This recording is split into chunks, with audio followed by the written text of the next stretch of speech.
उन्होंने कहा कि जो हमारे सैलाब आ रहे हैं, आज आपको पता चलेगा कि बिलियन ट्री सुनामी, जिसको हम कहते थे कि दरख्त लगाओ, वो कितना ज़रूरी है पाकिस्तान के लिए, क्योंकि ये दरख्त ही हैं जो हमारी माहौलियात को ठीक कर सकते हैं। बल्कि उन्होंने ये कहा कि इसको जो 10 बिलियन ट्री सुनामी का भी अपडेट मिलना चाहिए, क्योंकि इमरान खान ने वो भी अनाउंस किया हुआ था मैं जेल में जाने से पहले कि 10 बिलियन की तरफ वो जा रहे थे 2022 में। 10 बिलियन का उन्होंने अपने लिए टारगेट सेट किया था। देखें, जो दरख्त हैं, आज आपको पता चल रहा है जो ऊपर से लैंडस्लाइड्स हो रही हैं वो किस लिए हो रही हैं, और जो जानी नुकसान, माली नुकसान, ये किस लिए हो रहा है, क्योंकि ऊपर से आपने जब दरख्त काटेंगे, और अगर बचत हुई है वो इसलिए हुई है क्योंकि ये दरख्त जो है ये बड़े हो गए हैं। इमरान खान ये भी चाह रहे थे कि जो अब जो जितने साइज के दरख्त हो गए हैं वो भी दिखाए जाएं। और आपको ये पता है ना कि IUCN जो इंटरनेशनल ऑर्गेनाइजेशन है, उन्होंने इसका ऑडिट किया हुआ है और दुनिया में पहचाना गया है कि जो बिलियन ट्री सुनामी थी, इसमें एक्चुअली जो सबसे ज़्यादा काम किसी मुल्क ने किया था, पाकिस्तान इस बिलियन ट्री की वजह से, बिलियन ट्री जो उगाए गए थे इसकी वजह से पहचाना गया था।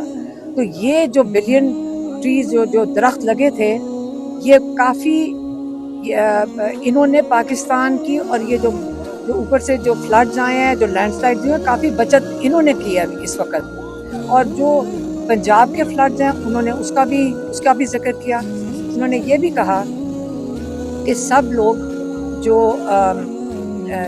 सब बाहर निकलें मदद करने के लिए। वो तो मैंने भी कहा था कि देखें, हमने फ्लड्स में ये जो सैलाब पहले जब 2010 का आया था, बहुत बड़ा सैलाब था, उसके अंदर ये नहीं हो सकता कि सिर्फ पाकिस्तान के इदारे, चाहे फौज हो, चाहे पुलिस हो, चाहे महकमे हो, ये अकेले नहीं कर सकते। हम सबको, तब भी सारे पाकिस्तानी निकले थे और उन्होंने अपना हिस्सा डाला था मदद करने में।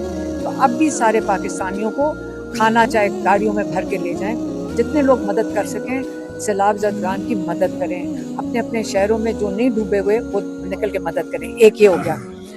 दूसरा जो उनका पॉइंट था वो था अफगानिस्तान के ज़लज़ले के लिए। वहाँ पे भी उन्होंने अखबार में पढ़ा है कि तकरीबन 1000 से ज़्यादा लोगों की मौत हो गई है वहाँ पे भी, अफगानिस्तान में। और उन्होंने कहा कि देखो, इस वक्त अफगानिस्तान हमारे मुसलमान भाई हैं और हमें इनके साथ अच्छे ताल्लुकात रखने चाहिए। और मुझे बड़ा दुख है कि ज़बरदस्ती धक्के दे के लोगों को यहाँ से निकाला जा रहा है।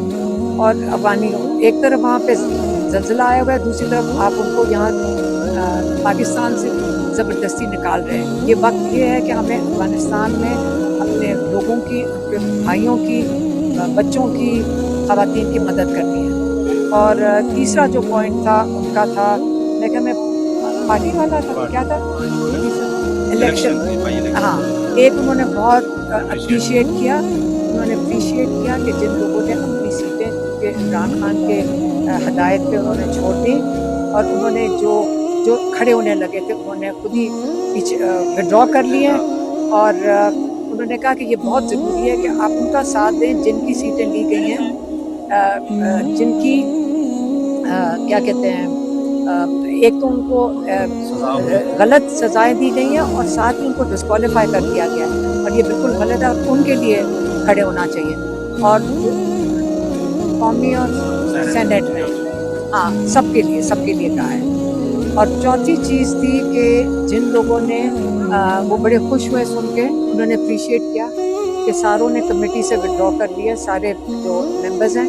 अब उनको पता चला है कि जो क्या स्पीकर है याज सादिक, वो उनके इस्तीफे कबूल नहीं कर रहे हैं। हाँ, तो इस पे उन्होंने कहा कि ऐसे करो, जितनी मुराद जो मिलती हैं, साथ गाड़ियाँ और क्या चाबियाँ, वो दफ्तर, सारा कुछ इनको वापस कर दो।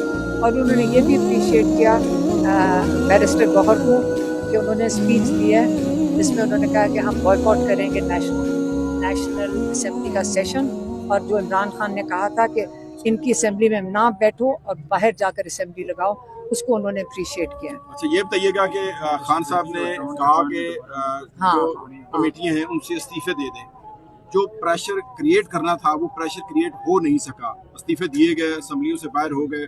खान साहब ने तो खुशी का इजहार कर दिया और वो प्रेशर क्रिएट नहीं हो सका। जरा इसके बारे में क्या कहा? देखिए, एक और चीज़, और इमरान खान ने बड़ा सख्ती से फिर से पैगाम दिया है कि जो केपी के इलाकों में ये जो दहशतगर्दी के खिलाफ ये जो ऑपरेशन हो रहा है ये बंद होना चाहिए।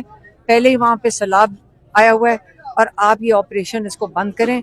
इसके बहुत सख्त खिलाफ हैं और जो ड्रोन हमले हैं, चाहे वो पाकिस्तान के अंदर हो रहे हों, चाहे अफगानिस्तान जो कह रहे हैं कि हमारे हो रहे हैं, वो ये बंद होने चाहिए। और उन्होंने फिर से हदायत भेजी है कि ये बिल्कुल ऑपरेशन बंद, हर हालत में उन्होंने हुक्म दिया है कि इसको बंद करें। और इसमें और सॉरी ये बता रहे हैं कि और हुकूमत उसके ऊपर स्टैंड ले कि हमने यहाँ ऑपरेशन नहीं होने अली अमीर गंडापुर ने कल एक बड़ा अहम बयान दिया है कालाबाग डैम के ऊपर। खान साहब को बताया तो उन्होंने क्या कहा? मुझे नहीं पता। एहतजाजी तहरीक का कोई उन्होंने बताया? इस वक्त सैलाब आया हुआ है, इस वक्त देखिए इमरान खान कैद तन्हाई में, शुक्र है उनको अखबार मिल रहा है, लेकिन आप क्या चाह रहे हैं कि इमरान खान क्या तहरीक का इस वक्त बताएं? इस वक्त पाकिस्तान में सैलाब आया हुआ है, अफगानिस्तान में जल्जला आया हुआ है। बच्चे कब आ रहे हैं? कोई हुई बात खान साहब की? उनसे बात करेगी? बच्चों की नहीं, बच्चे अब एम्बेसी में जाकर वो भी एम्बेसी में जाएंगे क्योंकि उनको वीज़ा नहीं दिया जा रहा। उन्होंने ब्रिटिश पासपोर्ट पे वीज़ा लगाना है। ब्रिटिश हुकूमत ने उनको मशवरा दिया है कि आप ब्रिटिश पासपोर्ट के ऊपर अगर वीज़ा लगवाएंगे तो हम काउंसलर सर्विस देंगे, क्योंकि पाकिस्तान में यहाँ के जो मिनिस्टर्स हैं यहाँ से खुली धमकियाँ दे रहे हैं कि अगर बच्चे इधर आएंगे हम उनको अरेस्ट कर लेंगे। और इसलिए अगर वो कहते हैं जी अगर कोई गलत काम किया तो यहाँ मुझे बता दें किस किसने गलत काम किया है जिसकी वजह से लोग अरेस्ट हो गए। आज आपकी मुलाकात नहीं हुई, क्या इरादा है यहीं बैठने का या वापस घर जाने का इरादा है? नहीं, अगर हम यहाँ आकर बैठे हम तब तक बैठेंगे जब तक ये लाठी चार्ज नहीं करते। तो इसका मतलब है कि आप लाठी चार्ज करेंगे तब यहाँ से जाएंगे? नहीं तो लाठी चार्ज करना क्यों? ये हमारा मुल्क है, हम जहाँ मर्जी बैठे, मतलब क्या मतलब है? ये रेड जोन है, हम कोके के ऊपर बैठे हैं, दरख्त है उसके नीचे बैठे हैं। ये कोई सरकारी जगह भी नहीं है, नहीं ये प्राइवेट जगह है। अदालती हुक्म की जो इस तरह बेतुकीरी की जा रही है, आप लोगों को मुलाकात ये बेटा अदालती हुक्म इजाजतनामा है, उस बारे में आप क्या कहेंगी कि ये जी बताओ। ये जो अदालती हुक्म की बेतुकीरी कर रही है इस वक्त पंजाब हुकूमत, आप लोगों को मुलाकात नहीं करने दी जा रही अदालती हुक्म के बावजूद, उस बारे में वो क्या? इसलिए क्योंकि ये खौफजदा हैं, ये इमरान खान की आवाज़ से भी डरते हैं कि उसका एक छोटा सा पैगाम भी बाहर ना आ जाए। ये इनको 2 साल में ये सोचा था कि इमरान खान को जेल में डाल लेंगे तो लोग भूल जाएंगे ना इमरान खान को।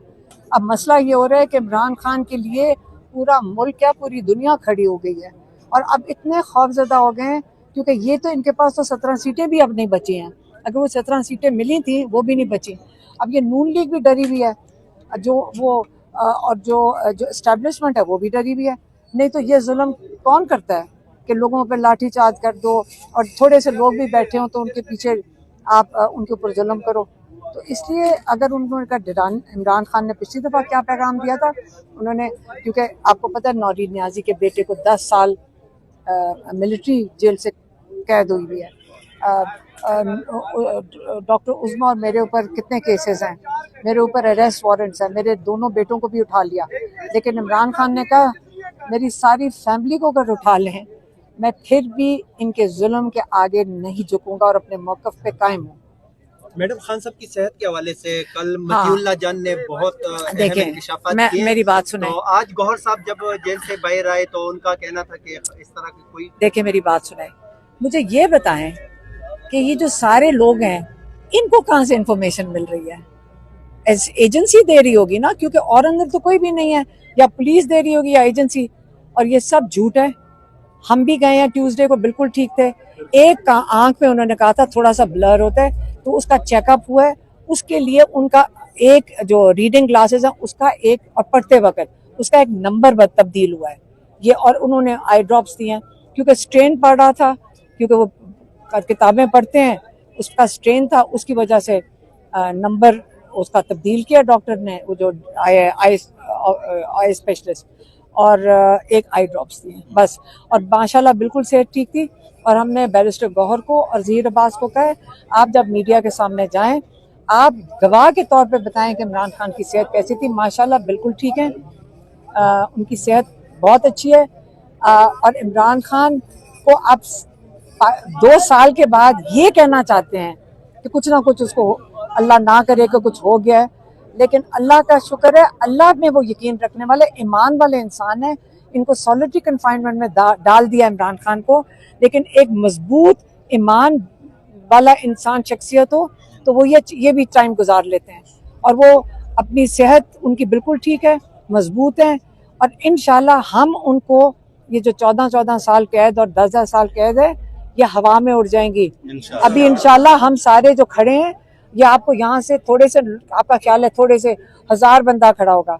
ये जो पाकिस्तानी तैयारी कर रहे हैं अपना इतने अजीम लीडर को और बाकी जो नाजायज कैद में, इंशाल्लाह हम सारे यहाँ मौजूद आ जाएं। ये वक्त जल्द आने वाला है कि अल्लाह की भी मर्जी और अल्लाह का भी प्लान है। और सबसे बड़ी चीज देखिए, इमरान खान के लिए दुनिया में दुआएं होती है। आज तक मुझे कोई एक इनमें से बता दे इनके लिए कोई दुआ करते, घर वाले भी नहीं करते होंगे। इमरान खान के लिए दुनिया, खाना काबा, करबला, अमेरिका, जहाँ से सुने लोग कहते हैं जी तहज्जुद में हमारी माएँ दुआएं कर रही है। कोई माँ किसी के अपने बच्चों के अलावा नहीं करती। इमरान खान के लिए दुआएं हैं, और मैं इमरान खान को ये बता के आई थी आपको फिक्र नहीं करनी चाहिए, आपके लिए इतनी दुआएं हैं, और जो आपके साथ जुल्म कर रहे हैं उनके लिए उतनी बदुआएं हैं। गजा में और फलस्तीन में भी दुआएं, सब जगह अल्लाह करवा रहे हैं, और इंशाल्लाह इमरान खान सेहत के साथ, जिंदगी सेहत के साथ बाहर आएंगे और अपने मकसद में कामयाब हो गए। आप देखिए।